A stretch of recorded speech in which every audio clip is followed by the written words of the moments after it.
Hello! Welcome to our health kitchen.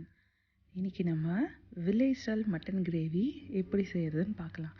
இது சப்பாத்திக்கு, தோசைக்கு, பரோட்டாக்கு எல்லாத்துக்குமே ரொம்ப அட்டகாசமான ஒரு சைட் டிஷ்ஷாக இருக்கும். சம்டைம்ஸ் ரைஸில் கூட போட்டு சாப்பிட்டா ரொம்பவே அருமையாக இருக்கும்.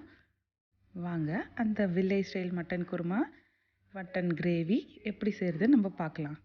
Welcome to our health kitchen.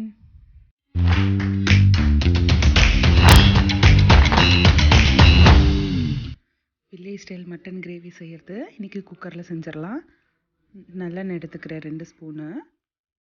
முன்னாடியே ஸ்லைஸ் பண்ணி வச்சுருக்க வெங்காயம் 1 கப்பு போட்டுக்கலாம்.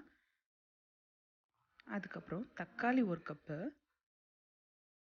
சும்மா ரஃபாக சாப் பண்ணியிருந்ததை நம்ம யூஸ் பண்ணிக்கலாம். இது கொஞ்சம் வதங்கட்டும்.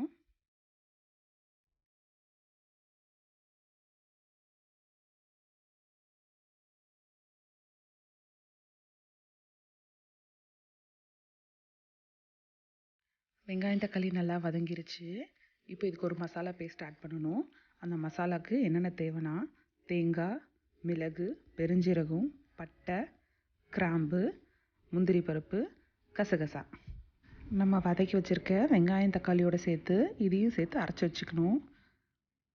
மறுபடியும் குக்கரில் கொஞ்சம் எண்ணெய் விட்டு நான் முன்னாடியே கட் பண்ணி வாஷ் பண்ணி வச்சுருக்கேன் அந்த மட்டன் இதில் சேர்த்துக்கிறேன். போன்லெஸ் மட்டனும் ஒரு 1/2 கிலோ எடுத்திருக்கேன் இன்றைக்கி. இது கொஞ்சம் கலர் மாறுற அளவுக்கு வதக்கினா போதும்.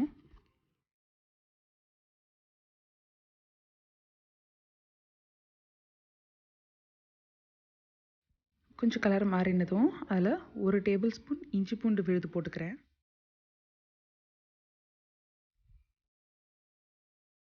இது கூடவே இதுக்கு தேவையான ஸ்பைசஸ் ஆட் பண்ணலாம். 4 பிரியாணி இலை, பட்டை, அப்புறம் 2 கிராம்பு. இதையும் சேர்த்து நல்லா வதக்கி விட்டுக்கலாம்.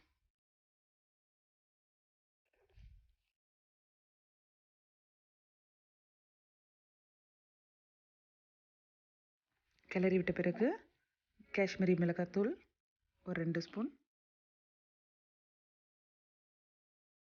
மல்லித்தூள் ஒரு 1.5 ஸ்பூன்,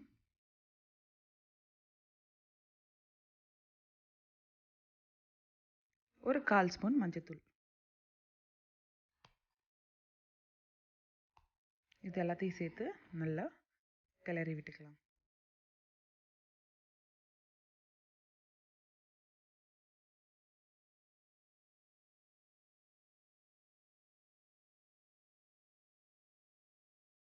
அந்த மசாலா அரைச்சி வச்சுருக்கோம் இல்லையா, அதையும் இது கூட சேர்த்து நல்லா கிளறி விட்டுக்கணும்.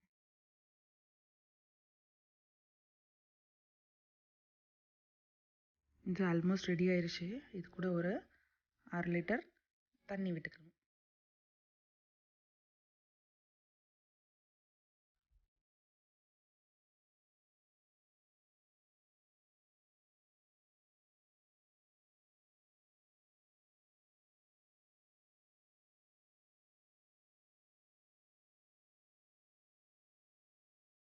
கூடவே கருவேப்பிலை, கொஞ்சம் பொடிசாக நறுக்கி வச்சுருக்க கொத்தமல்லி,